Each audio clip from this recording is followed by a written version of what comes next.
Hello viewers, আশা করি সবাই অনেক অনেক ভালো আছেন। নতুন আরও একটি ভিডিও টিউটোরিয়ালে সবাইকে স্বাগত জানাচ্ছি। তো আজকের ভিডিওটি মূলত কিউআর কোড আমরা নিজের নামে বা প্রতিষ্ঠানের নামে কীভাবে তৈরি করব সেই বিষয়টি আমরা আলোচনা করব।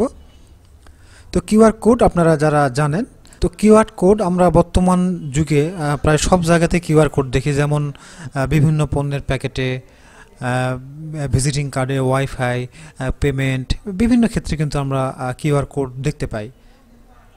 তো কিউআর কোড মূলত বিভিন্ন প্রকারের তথ্য সংরক্ষণের কাজে এই কিউআর কোড কিন্তু বর্তমান যুগে ব্যবহার করা হয়ে থাকে, যার পূর্ণরূপ যাকে বলে কুইক রেসপন্স কোড, শর্টকাটে এটাকে আমরা কিউআর কোড বলি।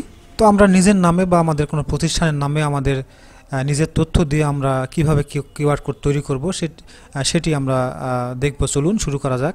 তো তার আগে আপনি যদি আমার চ্যানেলে নতুন হয়ে থাকেন তাহলে আপনাকে অনুরোধ করব আমার চ্যানেলটি সাবস্ক্রাইব করার জন্য। তো কিউআর কোড তৈরি করার মূলত বিভিন্ন মাধ্যম রয়েছে। তো আমরা আজকে যে মাধ্যম দেখব, তো সর্বপ্রথম আমরা একটি ইন্টারনেটের ব্রাউজারে চলে যাব।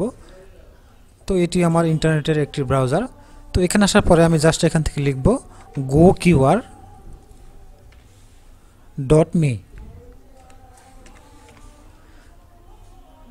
আপনারা দেখতে পাচ্ছেন যে goqr.me এই যে ওয়েবসাইট, এটাতে আমরা প্রবেশ করেছি। করার পরে আপনারা প্রথমেই দেখতে পাচ্ছেন এখানে কিন্তু আমাদের কিউআর কোড তৈরি করার কিছু অপশন কিন্তু এখানে চলে এসেছে। এখানে কিন্তু তারা কিছু নমুনাও দিয়েছে। দেখুন এখানে গেঞ্জি, মগ, ভিজিটিং কার্ড, মানে বিভিন্ন ক্ষেত্রে কিন্তু আপনাদের কিউআর কোড কিন্তু আপনারা ব্যবহার করতে পারেন। অনেকে ফেসবুকের প্রোফাইল পিকচার বা কভার পিকচারে কিন্তু আপনাদের কেউ তথ্য দিয়ে কিন্তু কিউআর কোড ব্যবহার করে থাকেন। তো এখানে আপনারা দেখতে পাচ্ছেন উপরে এখানে টাইপ যে 1 যে লেখা রয়েছে, এখানে কিন্তু বেশ কিছু অপশন রয়েছে। এখানে এক নাম্বার আপনারা দেখতে পাচ্ছেন যে এখানে ইউআরএল রয়েছে। আপনাদের যদি কোনো ওয়েবসাইট থেকে থাকে তাহলে সেই ওয়েবসাইটটা যদি আপনারা এখানে দেন, লিখেন, যেমন আমি যদি লিখি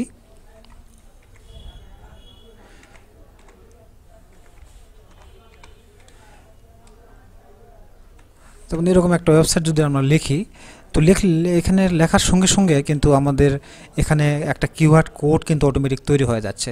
তো এই কিউআর কোডটা যদি আমরা এখন এখান থেকে ডাউনলোড করি তাহলে কিন্তু যে লেখাটা আমরা এখানে লিখলাম যে ওয়েবসাইটটা, সেটা কিন্তু আমরা যদি স্ক্যান করি তাহলে সেটা কিন্তু চলে আসবে। তো এখানে আরও কিছু অপশন এখানে রয়েছে। আপনারা দেখতে পাচ্ছেন যে টেক্সট লেখা রয়েছে। টেক্সটে যদি আপনারা ক্লিক করেন, এখান থেকে যদি আপনাদের নিজস্ব বা আপনাদের প্রতিষ্ঠানে যে তথ্যগুলো আপনারা এখানে দিতে চান সেই তথ্যগুলো কিন্তু আপনারা এখানে লাইন বাই লাইন কিন্তু আপনারা এখানে লিখে দিতে পারেন। তো এরপরে রয়েছে, দেখতে পাচ্ছেন যে ভিকাট লেখা রয়েছে। এখান থেকে আপনারা কিন্তু এই ভিকাটের মাধ্যমে আপনাদের তথ্য, সেই তথ্যগুলো দিয়েও কিন্তু আপনারা কিউআর কোড কিন্তু তৈরি করতে পারবেন। এখানে দেখতে পাচ্ছেন যে এখানে বিস্তারিত তথ্য কিন্তু এখানে আপনাদের দিতে হবে। তো এই তথ্যগুলো যদি আপনারা এখানে দেন তাহলে সেই অনুযায়ী কিন্তু আপনাদের কিউআর কোড কিন্তু তৈরি হয়ে যাবে। তো এরপরে কিন্তু এখানে আরও রয়েছে এসএমএস রয়েছে, তারপরে এখানে কল রয়েছে, তারপরে এখানে লোকেশন রয়েছে। এখানে আপনারা দেখতে পাবেন এখানে ইভেন্ট রয়েছে, তারপরে ইমেল রয়েছে, তারপর এখানে ওয়াইফাই রয়েছে। ওয়াইফাইয়ের কিউআর কোডও কিন্তু আপনারা এখান থেকে তৈরি করতে পারবেন। এখানে এসএসআইডি নাম্বার এবং পাসওয়ার্ড যদি আপনারা এখানে দেন, দেওয়ার পরে কিন্তু এখান থেকে আপনারা কিউআর কোডটা কিন্তু তৈরি করে নিতে পারবেন। এসএসআইডি কোড সেটা হচ্ছে আপনাদের যে ইন্টারনেটের যে প্রোভাইডার রয়েছে তার কাছ থেকে কিন্তু এটা আপনারা কিন্তু পেতে পারেন যোগাযোগ করে। তো আমি জাস্ট নমুনা একটা যদি দেখাই, তো টেক্সটে যদি আমি দেখাই, তো এখানে আমি আমার কিছু ইনফরমেশন এখানে আমি লিখে দিচ্ছি।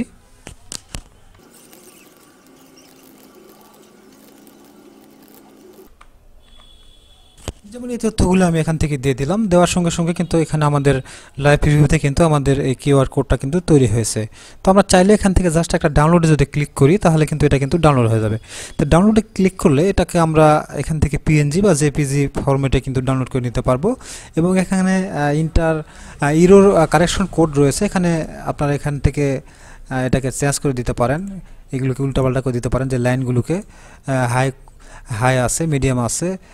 তো আমরা এখান থেকে জাস্ট এখানে রিকমেন্ডেড যারা যেটি দিয়েছে সেটা আমরা এখানে দিয়েছি। এবং এখান থেকে আপনারা বর্ডার চেঞ্জ করে দিতে পারেন। এখান থেকে 2 যদি দেন তাহলে এটা আপনাকে যে কোডটা এখানে যেটি রয়েছে এখানে বর্ডারের এখানে একটু সাদা হবে। তো এখান থেকে আপনারা 2 বা 3 সিলেক্ট করে দিতে পারেন, তাহলে উপরের দিকে একটু ফাঁকা থাকবে, দেখতে সুন্দর লাগবে। তো নিচে এখানে সাইজ রয়েছে, এখান থেকে সাইজ ছোটো বড় করে দিতে পারেন। এবং এখান থেকে ব্যাকগ্রাউন্ড কালারও চাইলে এখান থেকে চেঞ্জ করে দিতে পারেন।